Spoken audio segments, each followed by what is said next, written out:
Would not have the mixed user being more than the 10 to 20% of the entire build-up, but the ease of accessing these things also impacts on the multinationals wanting to demand those spaces. With regards to rentals, as in cost per square meter, it is also, I would say, dipping a bit because now landlords are prepared to do a bit more to ensure that there are longer lease terms instead of the very short ones and then they move out. So rent concession periods are increasing, flexibilities are increasing. With regards to fit out, some actually would want to fit the space out on your terms. So these are some of the things that we're seeing in the Accra particular market for commercial grade A space. Thank you. So very similar to the Lagos market. Yes, it is. Maybe a lot less vacancy than the market here.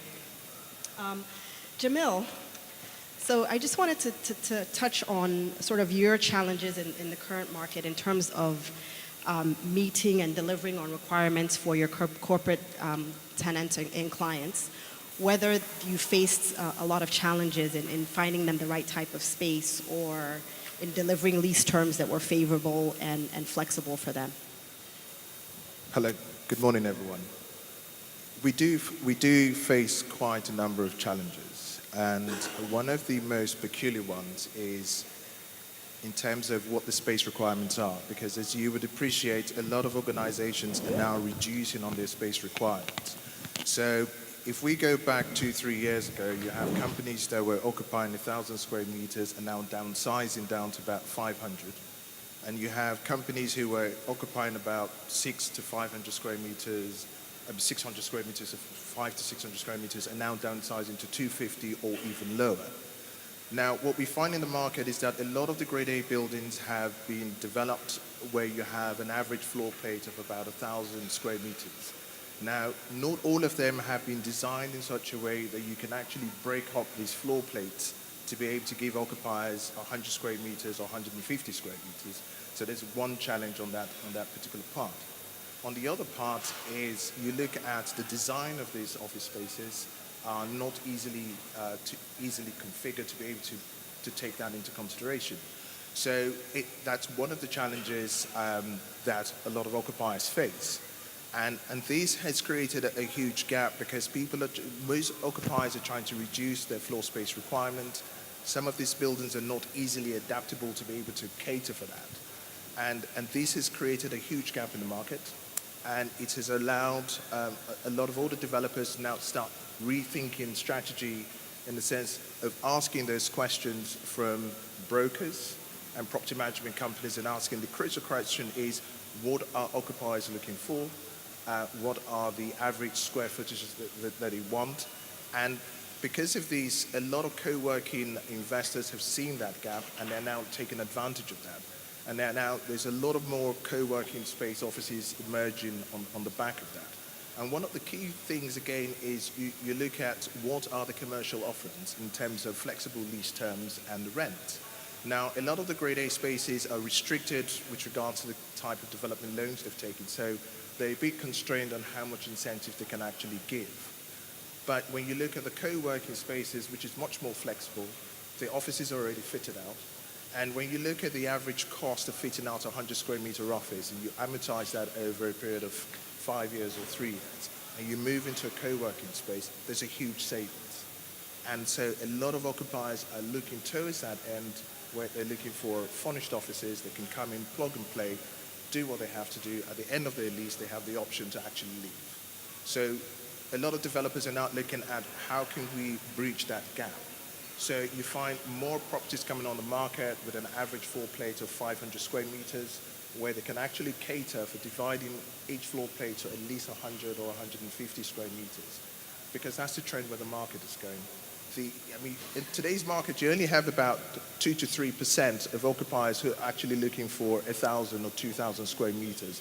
So that market is fast disappearing. And when you look at the forest risks as well in terms of the rentals, you're talking an average of about $700 or $650, which in the real sense might not be sustainable in the market, because businesses have, profit margins have declined across board, and obviously people still need offices.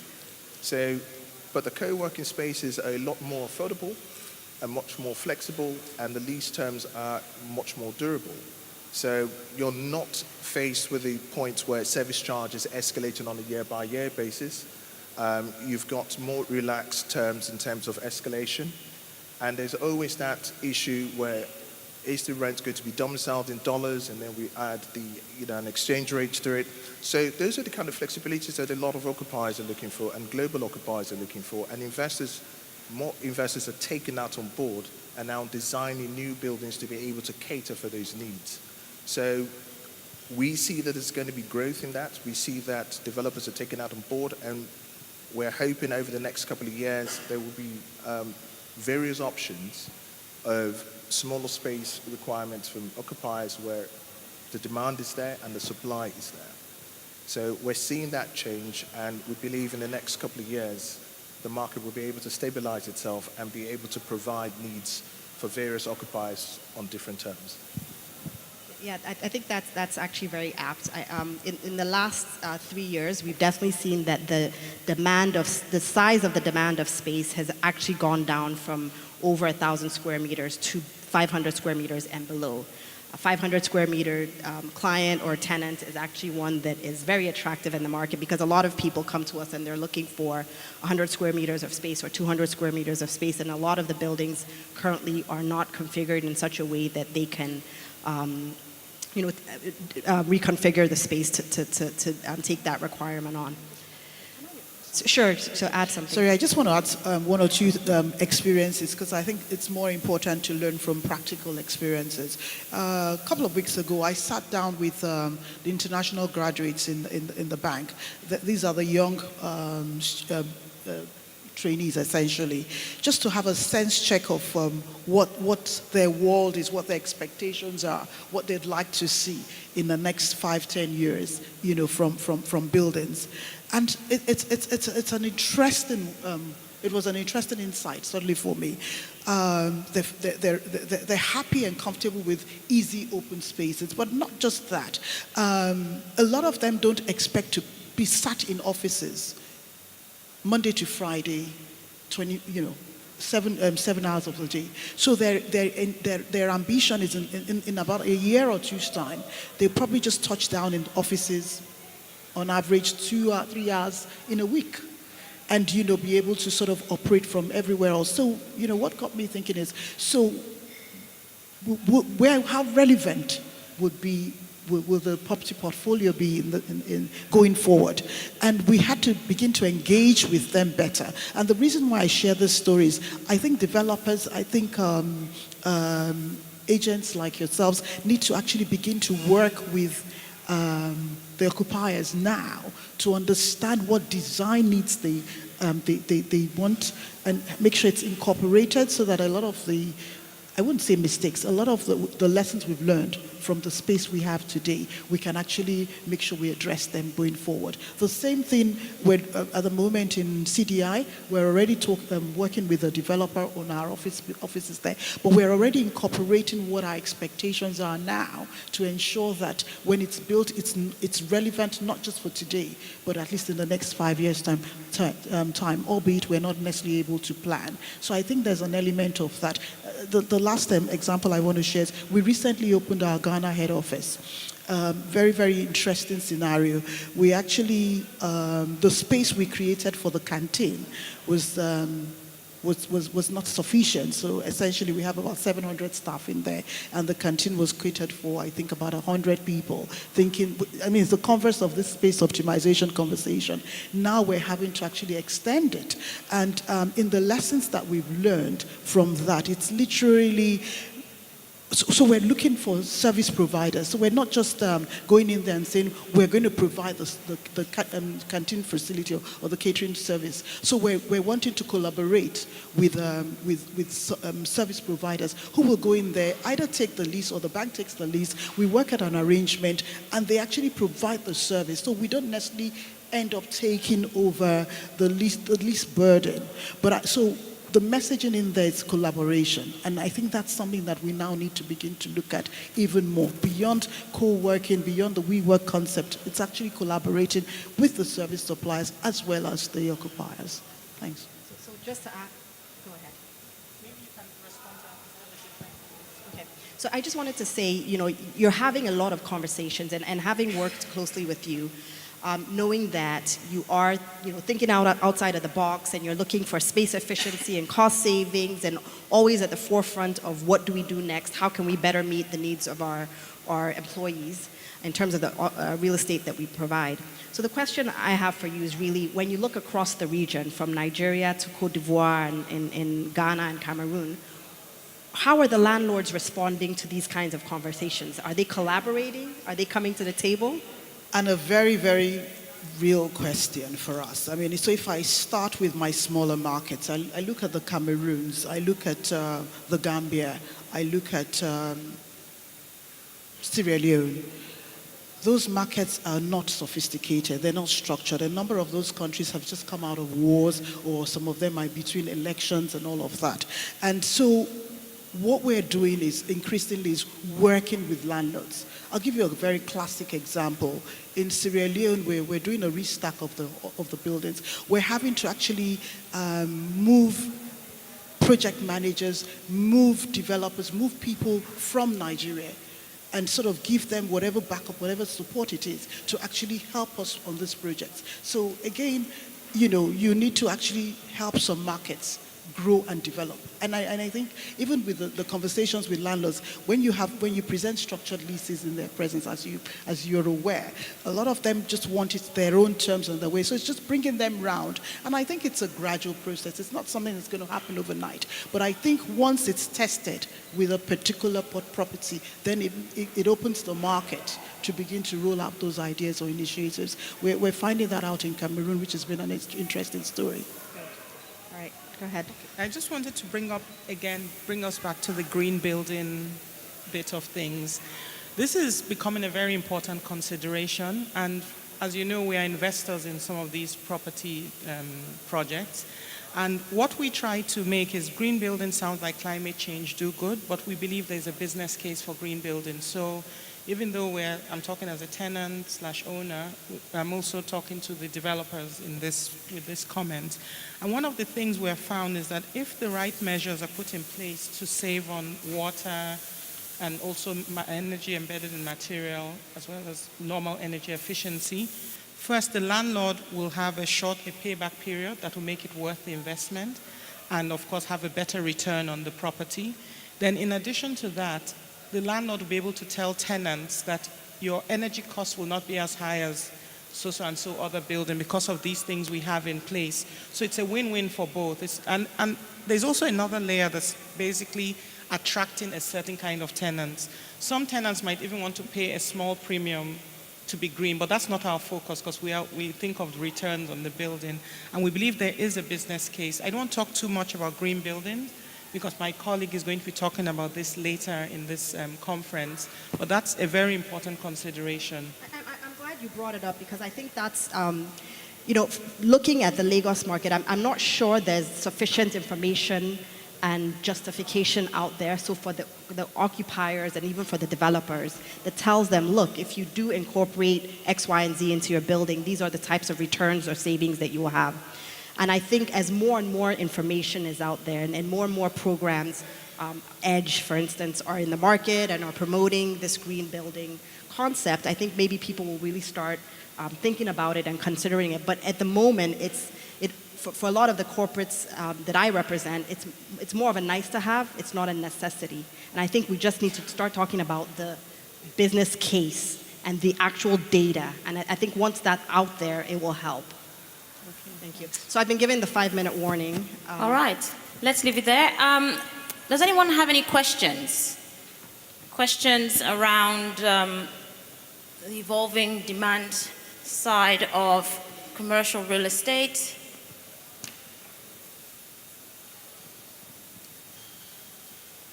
Hi, morning everyone. Question I have is largely around how, of course, it appears what is required for landlords, tenants, occupiers in this market is constant advancement. Because, like she mentioned, what was required 5 years ago is not what's required now, not what's 10 years ago. So it doesn't seem like what is required now will be the same thing 5 years from now. But at the same time, I found myself in conversations with people where I was sitting on the tenant side or the landlord side, and a potential tenant comes and says, "Oh, I like what's happening. I like the green effect. I like the raised floors. I like all the features we're seeing in these new buildings. But some of the things they require are still traditional. Like some MDs and chairmen still want bathrooms in their own office space. They still require big office spaces, unique and specific to them, away from open spaces that what we're seeing in the market now." So my question, I guess, is how is that going to advance or remain the same? Or how do we provide some sort of meeting of both minds as the market continues to evolve and maybe even remain the same? Who would like to answer that? I can take a stab at that. Please do. 8 years ago, about 7, 8 years ago, when I first arrived in Nigeria, one of the strategies I had to put in place was to optimize space at another organization, another bank. And I started off with the top, the MDs, essentially, because it was important that they set the example and they set the trend. And we redesigned their offices into an open plan. So the MD, the executive directors, everyone sat on an open plan. And that's how the journey began. It was very difficult to sell it. But as soon as we could sell it based on the cost argument, as soon as we could sell it based on the efficiency argument, as soon as we could sell it on a mindset change and the benefits of working with people, being around people, it took a different tone. And I think we have a responsibility to begin to actually engage that conversation. Otherwise, it'll catch up on us. I mean, I think this. I said this happened 8 years ago. Now it's almost become the norm. In our organizations, for example, only the CEO has an office.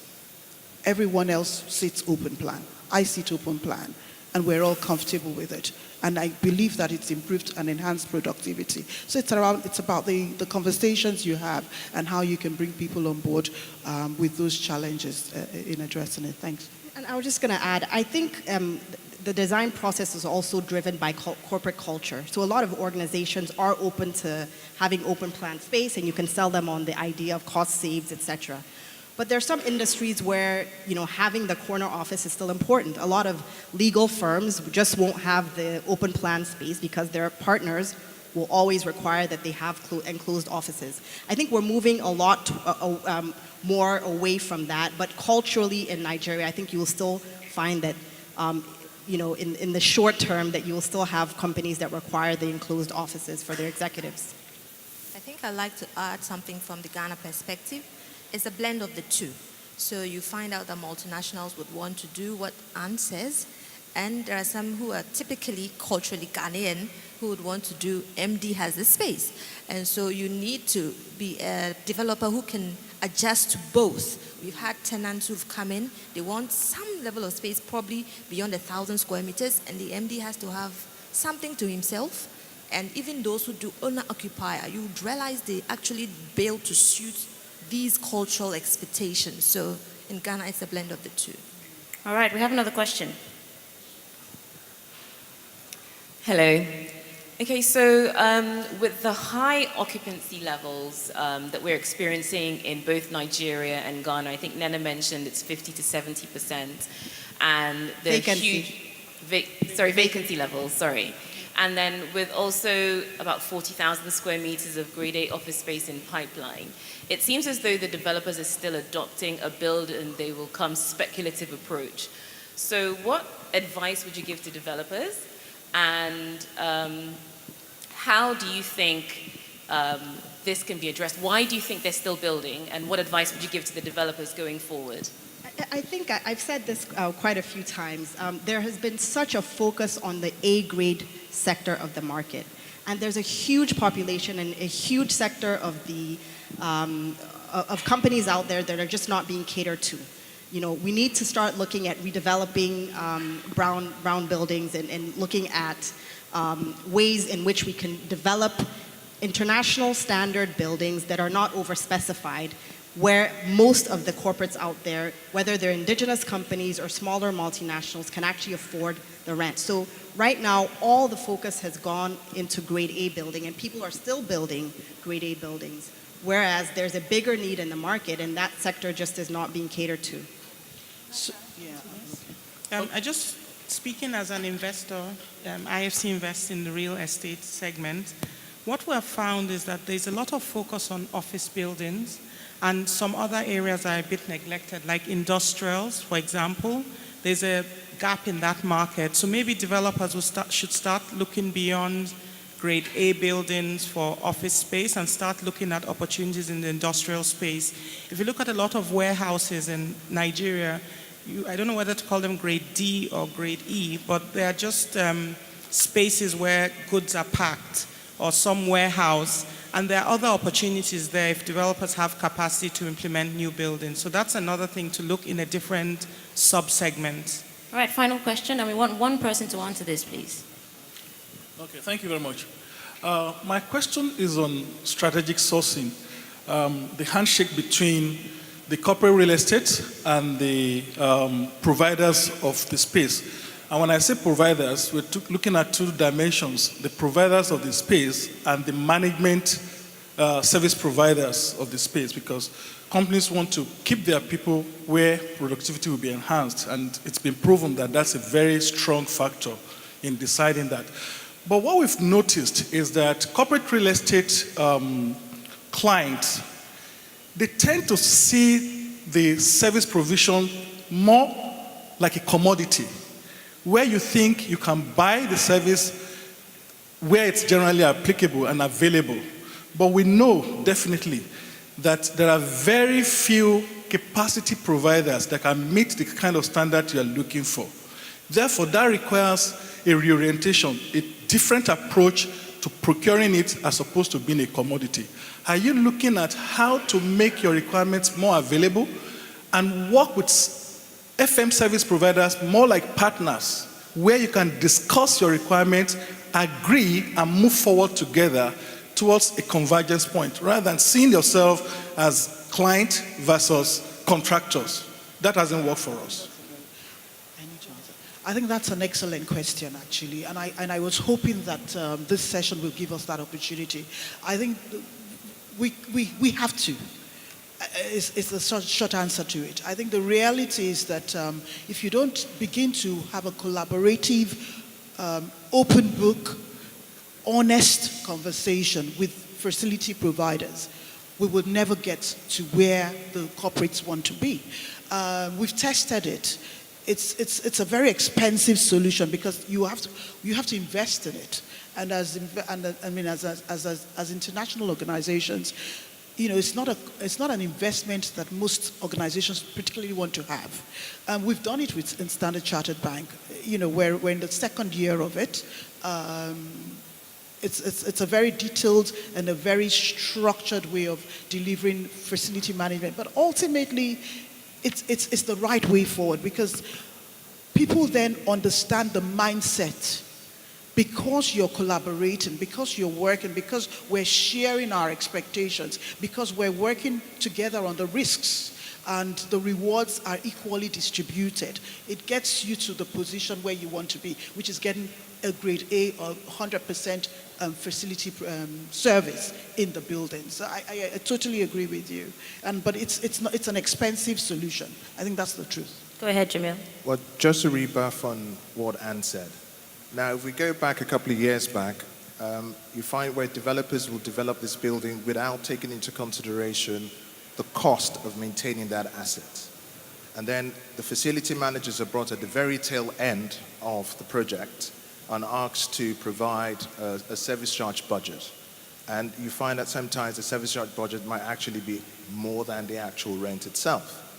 And, because people were designing buildings of their own desires rather than what the market actually wants. And during that process, what I normally tell clients is that architects will always design, but the architect is not looking at how much is it going to cost me to actually maintain this property? And that becomes a responsibility of the client. And then it becomes a huge row at the end of the day on how much these services will cost in relation to what tenants are willing to pay. But that's starting to change, where a lot of developers are bringing these consultants at the very initial start. And when you're talking about the design of the floor space, the configuration, how the core is going to look, what type of lift you want to have in the building, how energy efficient is it going to be. During this process, there's a cost approach that's done during this process, and the FM companies are advising the clients in pursuance to that, going down that route, what that maintenance cost will be. So you have buildings that you have glass cladding, for example, and you're telling them the cost of how much the cradle cleaning is going to be on a quarterly basis or biannual. And now clients are going down to Alabond, which is a lot more effective, and you don't have to clean it as frequent as if you have glass cabinets. So it's a process, it's a young process, and it's a lot of developers are appreciating that and taking that cost, because at the end of the day, it becomes a client void funding when the building is empty. All right, let's leave it there, ladies and gentlemen. Certainly an interesting panel. We're talking co-working spaces, open spaces, flexible lease terms, young people wanting to come in 2 to 3 days a week and working remotely. I'm not sure about that one, but maybe it could work. But thank you. A round of applause for our panelists as they make their way down. Thank you. Okay, so let's move on and let's talk about the future. Let's talk about a new era tech. There's this general belief in Nigeria, when you talk about the future, we tend to think that we're somehow immune to it.